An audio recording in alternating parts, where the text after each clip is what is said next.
Lallin Talk Show, brought to you by Sensodyne K and American Pistachios.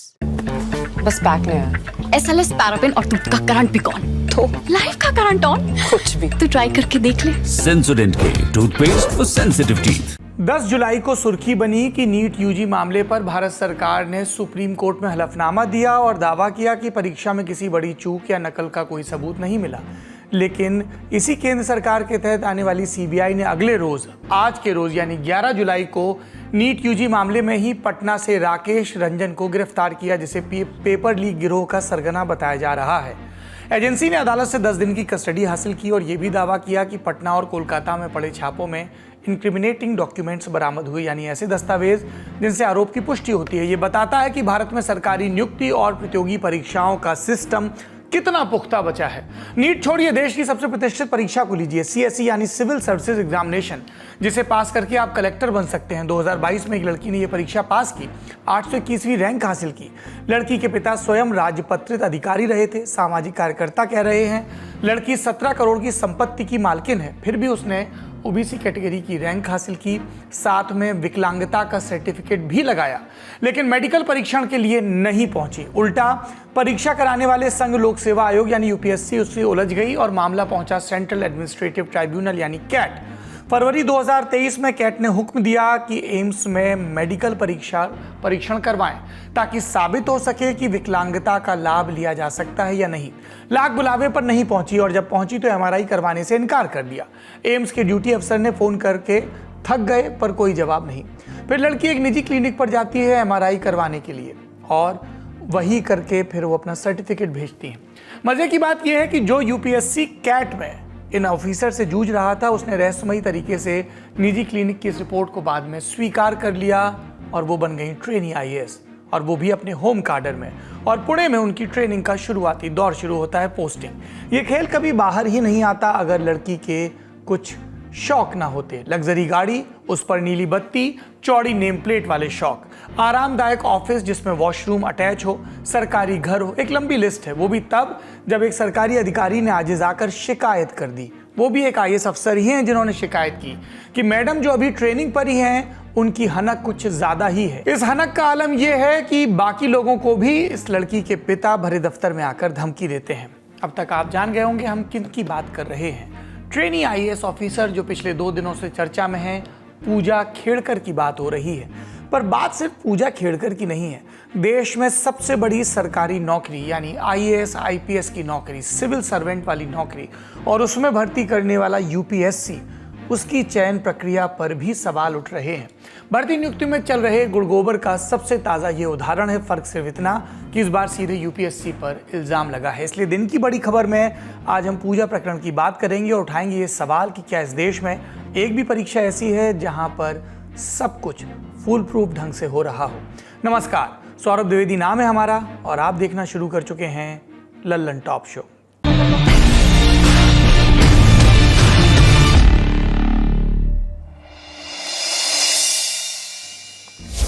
पूजा खेड़कर साल 2022 में जब civil services इम्तिहान 2021 का रिजल्ट आया तो पूजा ने अपनी रैंक चेक की। उनकी रैंक थी 821 और कैटेगरी में लिखा था ओबीसी और पीडब्ल्यूबीडी।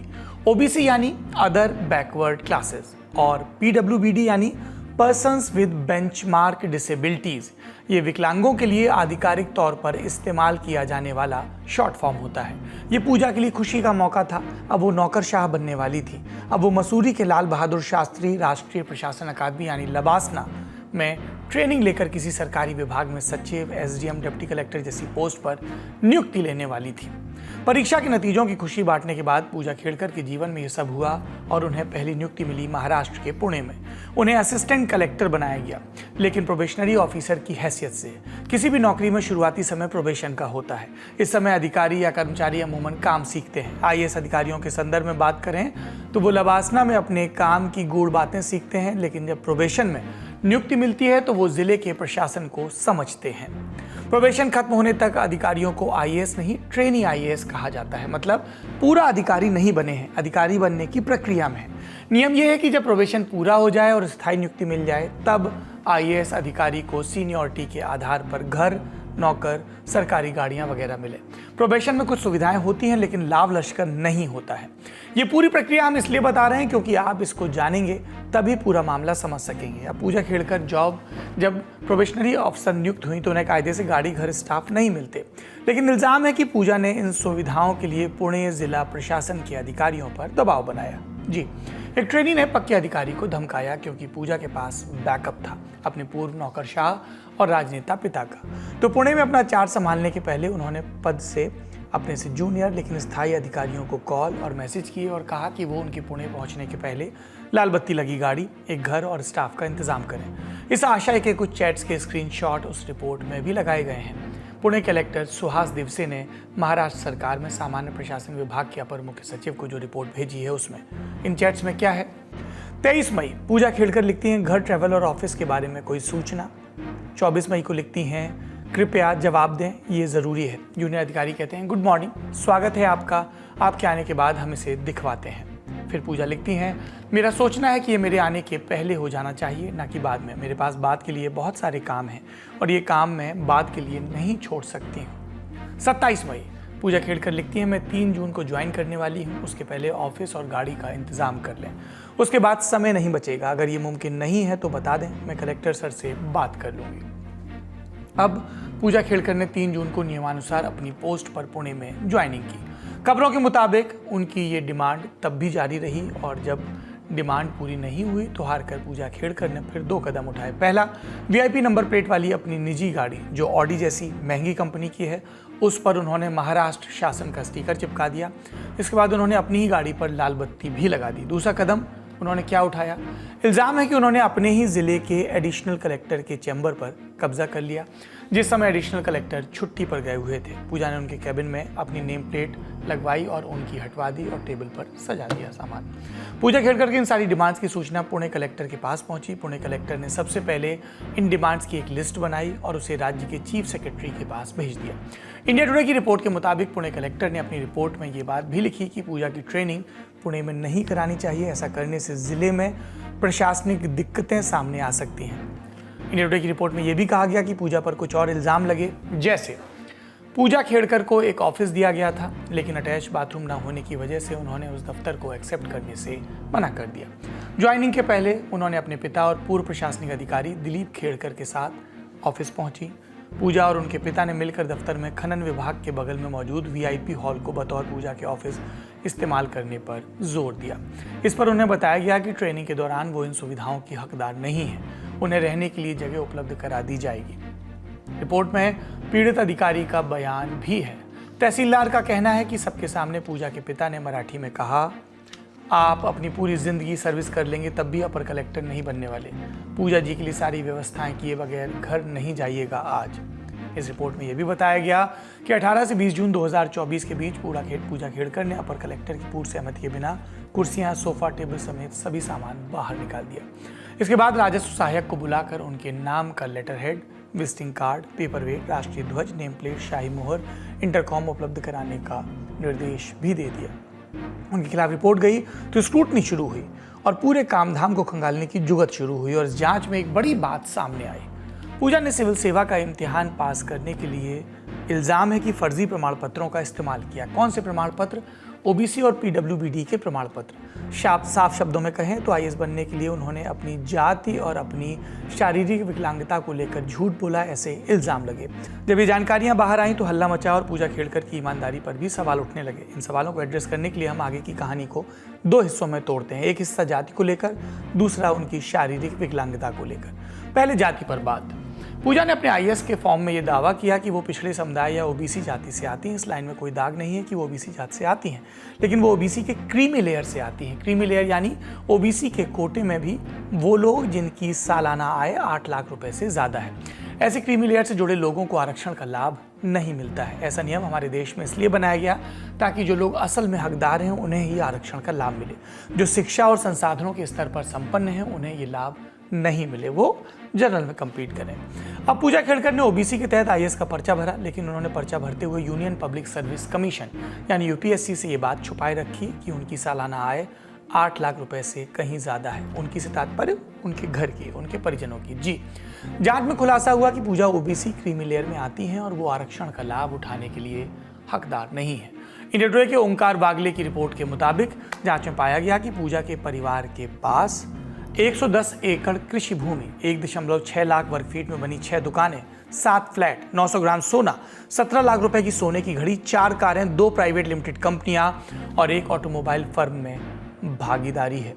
इसके अलावा खुद पूजा के पास 17 करोड़ रुपए की संपत्ति होने का भी दावा किया जा रहा है। अब सवाल ये कि ये जानकारी सामने आई कैसे? दरअसल साल 2024 के लोकसभा चुनाव में पूजा के पिता दिलीप खेड़कर ने वंचित बहुजन अघाड़ी के टिकट पर चुनाव लड़ा। चुनाव हार गए, लेकिन चुनाव का पर्चा भरते हुए उन्होंने एक हलफनामा दिया जो अनिवार्य होता है, जिसमें अपनी संपत्ति चल अचल के बारे में बताया जाता है, मुकदमों के बारे में भी। इस हलफनामे में उनकी संपत्ति 40 करोड़ रुपए बताई गई। इन बातों से ये आरोप तो साफ होता है कि पूजा खेड़कर ओबीसी कोटे के तहत आरक्षण का लाभ क्रीमी लेयर के चलते उठाने लायक नहीं है, लेकिन फिर भी उन्होंने ऐसा किया। और इसी एक कैटेगरी का लाभ नहीं उठाया, उन्होंने विकलांग लोगों की कैटेगरी का भी लाभ उठाया। यूपीएससी सिविल सर्विसेज का फॉर्म भरते हुए उन्होंने दावा किया कि वो दृष्टिबाधित हैं, साथ ही मानसिक रूप से अस्वस्थ भी। उन्होंने अपने इन दावों का समर्थन करते हुए अपनी इन विकलांगताओं के मेडिकल सर्टिफिकेट भी जमा किए।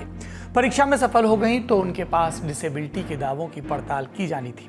दरअसल आप यूपीएससी या कोई भी इम्तिहान किसी डिसेबिलिटी की कैटेगरी में क्वालिफाई करते हैं तो उसकी सत्यता की पड़ताल करने के लिए मेडिकल जांच करवाई जाती है। इस केस में यूपीएससी ने पूजा से आग्रह किया कि वो दिल्ली में स्थित all India institute of medical sciences यानी एम्स से अपनी मेडिकल जांच करवाएं।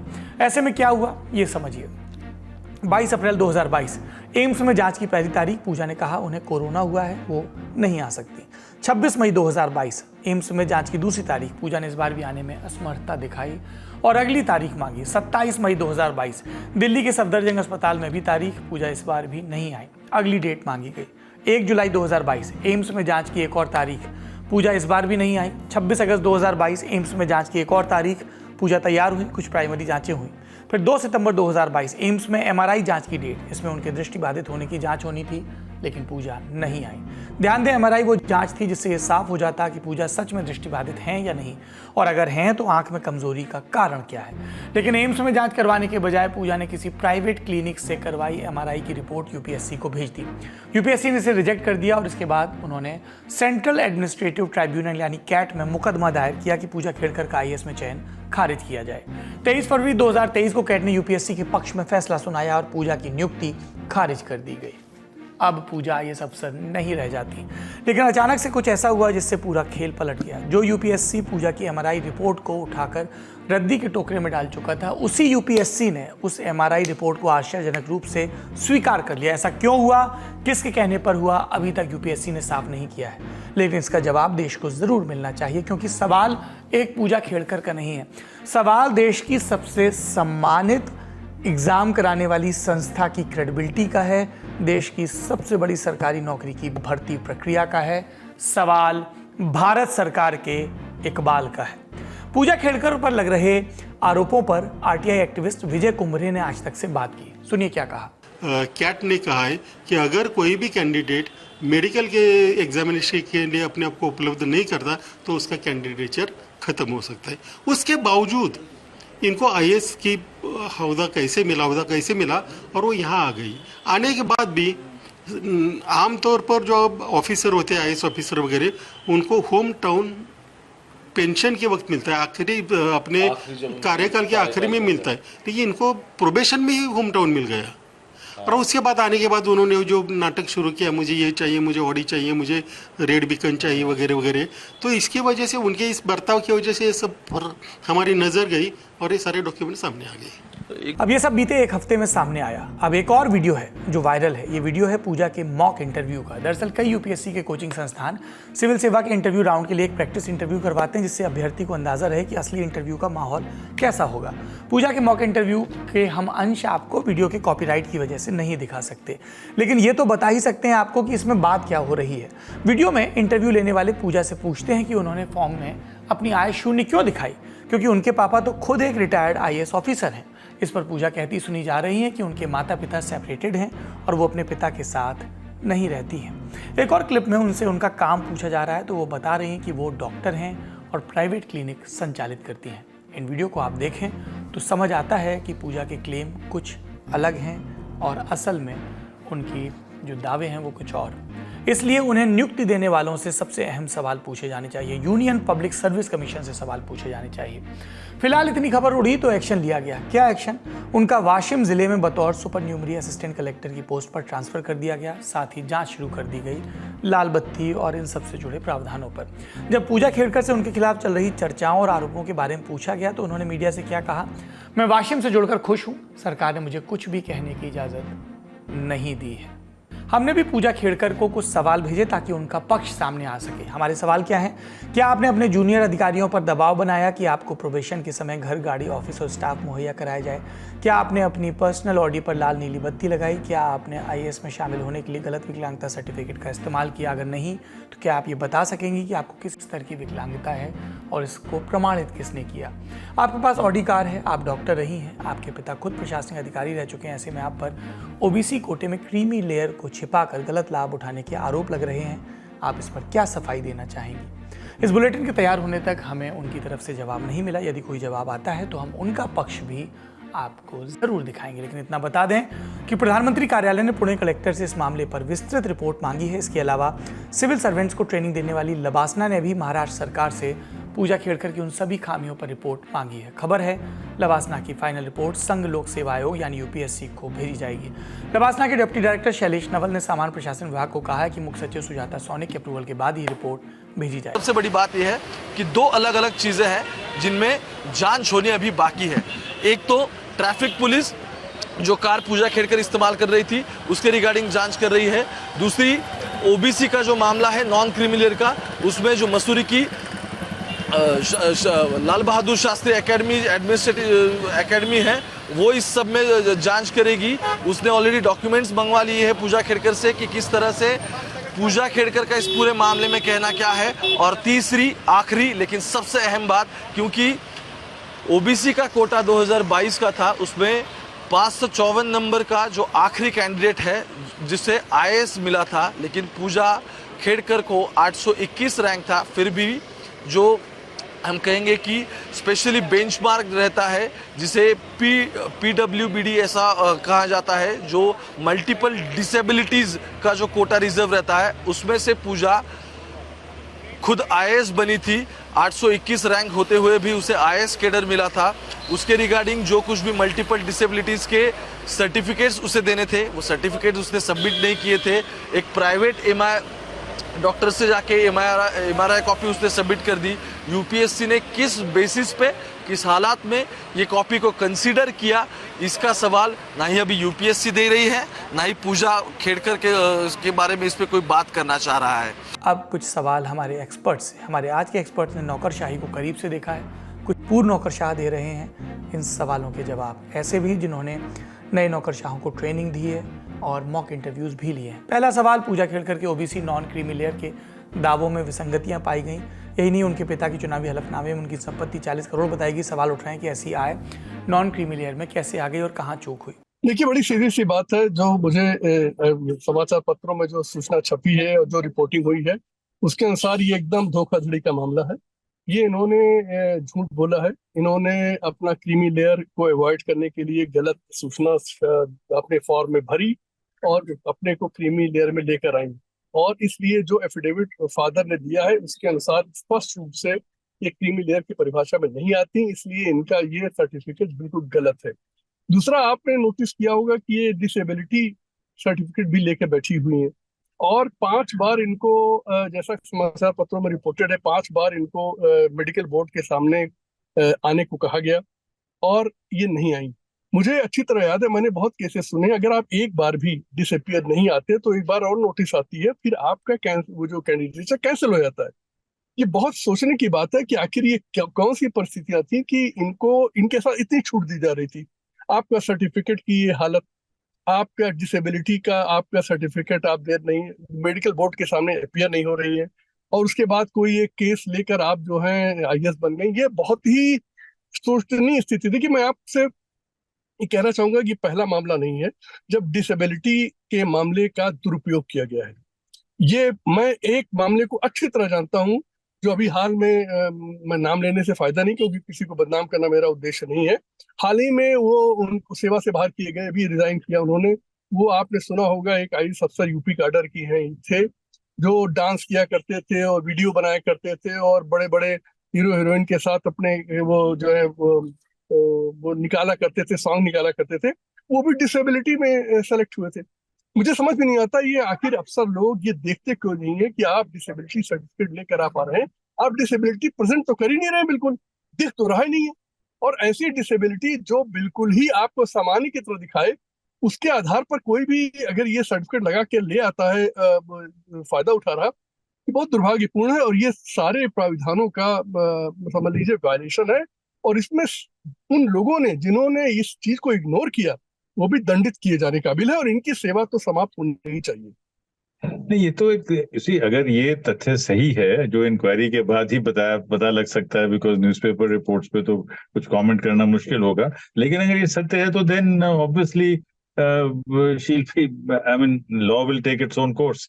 तो बड़ा जाहिर सी बात है, अगर आपने झूठ बोल के या आपने कोई चीज गलत तथ्य आपने अगर दिए हैं और वो तथ्य पकड़े जाते हैं, तो then you are bound to be dismissed from service. उसमें तो कोई गुंजाइश ही नहीं है डिस्कशन का। अगर आपने फैक्ट्स को छुपाया है और फैक्ट्स को छुपा के आपने कोई पोजीशन हासिल की है, तो जैसे ही वो फैक्ट्स नजर आएंगे तो you will lose your job. अगला सवाल, खेड़कर ने बाहरी सेंटर से एमआरआई कराया और रिपोर्ट जमा की, जैसे यूपीएससी ने खारिज कर दिया। इसके बाद उनके चयन को केंद्रीय प्रशासनिक न्यायाधिकरण में चुनौती दी गई। बावजूद इसके उनकी नियुक्ति आईएएस के तौर पर हुई। जब बातें सामने आई, तब से यूपीएससी की चयन समिति पर सवाल उठ रहे हैं। इस विसंगति को कैसे देखा जाए? देखिए, ये खुली तौर पर ये नियमों का वायलेशन है और मिली भगत है। देखिए, कहीं कोई आप हमारे देश की ये दुर्दशा दुर्भाग्य से हो गई है कि आप बड़े बड़े पदों पर बैठे लोगों से भी आप कोई उच्च आचरण की अपेक्षा मत करिए। क्यों? मैं दुर्भाग्य है, मतलब मुझे दुख है कहते हुए, और मुझे बड़ा शर्म आती है कि हम लोग इस बड़ी सेवा में इतने साल रहे हैं, देश के सर्वोच्च पदों बैठे रहे, कि लोग ऐसे ऐसे लोग अब यूपीएससी में मेंबर और चेयरमैन बनते हैं जो उसके काबिल बिल्कुल। लेकिन राजनीतिक जो हमारे देश में जो राजनीति का दखल चल पड़ा है, सिफारिश का युग जो आ गया है, आज यहाँ देश में कुछ भी संभव। मैंने आपसे पहले कहा, हमारे देश में कहते हैं लोग, ये ऐसा देश जहाँ कुछ भी संभव है, और कुछ भी में भी आप कुछ भी सोच लीजिए तो सब संभव है।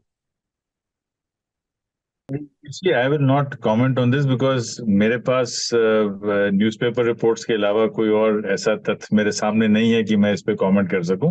मेरा सिर्फ ये मानना है कि यूपीएससी की सिलेक्शन बहुत फेयर होती है। और देखिए, जो मैं कमेंट कर सकता हूँ, ये कर सकता हूँ कि जो बिहेवियर रहा पूजा का एक ऑफिसर ट्रेनिंग की तरह, ऐसा नहीं होना चाहिए था। बिकॉज और दूसरी चीज जो मैं कहना चाहता हूँ कि देखिए, हर साल 500 करीब ऑफिसर ट्रेनीज फाउंडेशन कोर्स में आते हैं, करीब 200 ऑफिसर ट्रेनीज फेज 1 करते हैं, करीब 200 ऑफिसर ट्रेनीज डिस्ट्रिक्ट्स में जाते हैं। तो ये कोई ऐसा तो नहीं कि हर रोज हो रहा है, ये ऐसा भी नहीं कि हर डिस्ट्रिक्ट में ऐसा हो रहा है। तो अगर ये है तो ये एक एबरेशन है, और इस एबरेशन को स्ट्रॉन्गेस्ट शब्दों में कंडेम करना चाहिए, और किया भी गया है। और निश्चित तौर पे एकेडमी के डायरेक्टर इस पे एक्शन लेंगे, बिकॉज एकेडमी ही है वो अथॉरिटी, क्योंकि जब तक कंफर्मेशन नहीं होती सर्विस में, तब तक director is the disciplinary authority. और एक रिपोर्ट निश्चित तौर पे आई एम श्योर रिपोर्ट मांग ली होगी उन्होंने गवर्नमेंट ऑफ महाराष्ट्र से, और वो रिपोर्ट आएगी, उसमें जो विसंगतियां पाई गई, बिकॉज जो कॉन्डक्ट है एक आईएएस प्रशिक्षु अधिकारी का, नेचुरली जो विजुअल्स आए हैं और जो रिपोर्ट्स आ रही हैं वेरियस न्यूज़पेपर्स के माध्यम से, इलेक्ट्रॉनिक मीडिया के माध्यम से, सोशल मीडिया के माध्यम से, तो क्लियर दिखाती हैं कि जो ये बिहेवियर था, this is not conduct becoming of an officer training. तो निश्चित तौर पे इसको strictest action has to be taken. अगला सवाल, हैंडीकैप कोटे में चयन के नियम क्या है? देखिए, इसकी बड़ी डिटेल परिभाषाएं दी हुई हैं, किस कैटेगरी के हैंडीकैप को कितना वेटेज मिलता है। तो आप ये विश्वास मानिए कि जो डिसेबिलिटी है वो ऐसी होनी चाहिए जो वास्तव में, जिसे कहते हैं कि आपको और लोगों से अलग करती हो। ये छोटी मोटी चीजें ये बिल्कुल इग्नोर, ये बिल्कुल इसमें परिभाषा में आती ही नहीं। और जो जिस तरह का इनका पर्सोना है, जिस तरह की इनकी वो बिहेवियर है, और जैसा मैंने आपको एक केस बताया यूपी का, जो अब तो रिजाइन करके उनको बाहर कर दिया गया, वो भी यही हालत थी।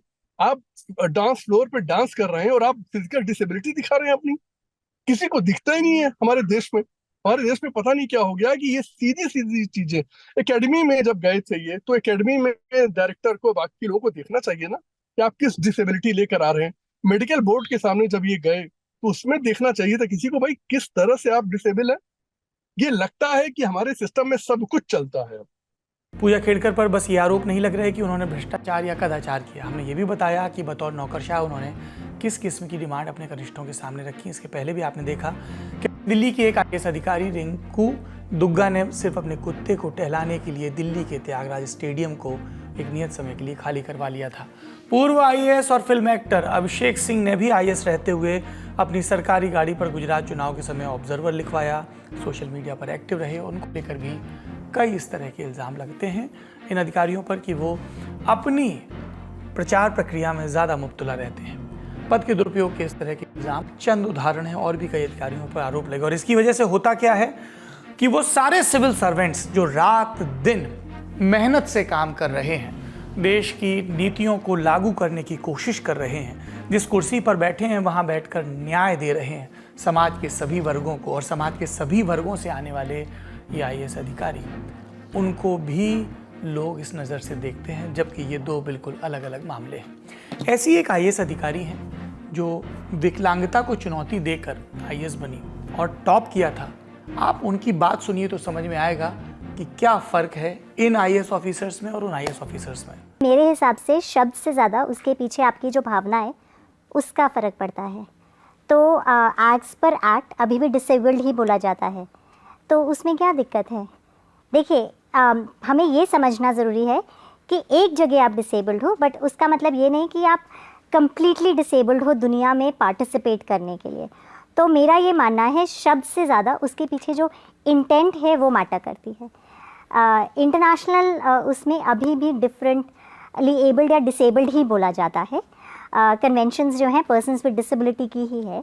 So it is persons with disability, it is not disabled people. तो बस रिकग्निशन इस बात की है कि आप में कोई एक चीज़ है जो बाकी लोगों से थोड़ी कम काम करती है, बट ऐसा नहीं है कि आप कंप्लीटली बाकी लोगों से कम हैं। तो अगर आप विकलांगता भी बोलेंगे तो कोई दिक्कत नहीं है। ये थोड़ा पोलाइटनेस वाली चीज़ है, लोग अच्छा सोचना चाहते हैं इसलिए बोलते हैं कि आप सिर्फ दिव्यांग बोलिए, बट टेक्निकली ये गलत नहीं है। पर एक चलन है सोशल मीडिया पर इन दिनों, जहाँ पर कुछ अधिकारी अतिरिक्त सक्रिय दिखते हैं, अपने काम की रीलें बनाते हैं और उसका बाकायदा प्रचार प्रसार करवाते हैं। एक अलग किस्म की धमक चल रही है, कुछ लोगों को ये प्रेरित करती है, पर कुछ लोगों को लगता है कि जब ये रीलें बनाने में ही खर्च होते हैं तो काम कब करते हैं। ये पॉजिटिव एटीट्यूड नहीं है, बिकॉज एक जो फाउंडेशनल प्रिंसिपल है सिविल सर्विस का, वो एनोनिमिटी है। सिविल सर्विस सर्वेंट्स जो हैं, हम ड्यूटी होल्डर्स हैं, हमें अपने काम के लिए बकायदा सैलरी मिलती है, बकायदा वी आर प्रोफेशनल्स। तो प्रोफेशनल जो कॉन्डक्ट है, प्रोफेशनल एथिक है, उसके अंदर एनोनिमिटी और रूल ऑफ लॉ जो है वो बहुत जरूरी है, बहुत इंपॉर्टेंट है। तो मैं इसको एंडोर्स नहीं करता। एक सवाल यह भी पूछा जा रहा है कि क्या UPSC में भी उसी तरह काम होता है जिसकी वानगी हम NTA समेत तमाम दूसरी एजेंसियों में देख चुके हैं। इस सवाल को गुनिएगा, हम भी गुनेंगे जब आपकी उम्मीद रखेंगे उनसे जो सरकार चलाते हैं और हमारी सहूलियत के लिए हम पर नौकरशाह बिठाते हैं। आज के ललन टॉप शो में इतना ही, लेकिन जाते जाते एक कविता सुने जाइए। कवि हैं मदन कश्यप और कविता का शीर्षक है नौकरशाह कवि। होते थे कभी दरबारी, अब तो होते हैं नौकरशाह कवि। जनता का दुख दरबार तक नहीं, दरबार की चमक दमक और रौब-दाब जनता तक पहुंचाते हैं नौकरशाह कवि। शब्दों की चमक निचोड़कर अपने जूते चमकाते हैं नौकरशाह कवि, और दावा करते हैं कि संस्कृति की पृथ्वी कैसे नाक के फण पर नहीं, कच्छप की पीठ पर नहीं, उनके जूते की नोक पर टिकी है। ये तंज है उन पर जो शक्ति का गुरूर पालते हैं, पर ये कतई भ्रम न पालिएगा कि सब ऐसे हैं, क्योंकि मैं व्यक्तिगत रूप से कई नौकरशाहों को, कई ऐसे अधिकारियों को जानता हूँ जो ना दिन देखते हैं ना रात, जनता की सेवा करते हैं, और जिन्हें ये पता होता है कि अशोक की लाट के नीचे बैठने का मतलब क्या होता है। मतलब सब तक पहुँचे तभी शक्ति के स्रोत के होने का कोई मतलब है, क्योंकि शक्ति के साथ संपन्नता नहीं, जिम्मेदारी आती है, आता है कर्तव्य। ललन टॉप पर खबरों का सिलसिला यूं ही आता रहेगा। आप बने रहिए हमारे साथ। अपना और अपनों का ख्याल रखिए। शुभ रात्रि।